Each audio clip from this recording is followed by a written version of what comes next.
bimaron 50 de grame.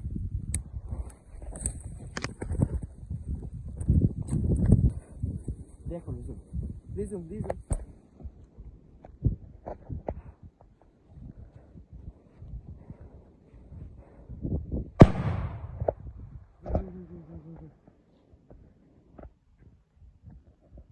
Bun. Să băieți și pe revenim cu ceva forță. Black Bomba, neck 30 de grame.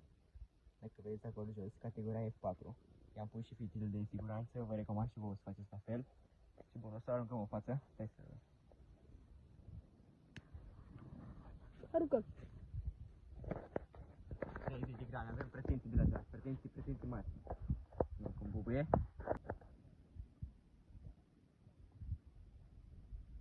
Bă, e puțin mai greu, că i-am pus fitil mai mare. Wow.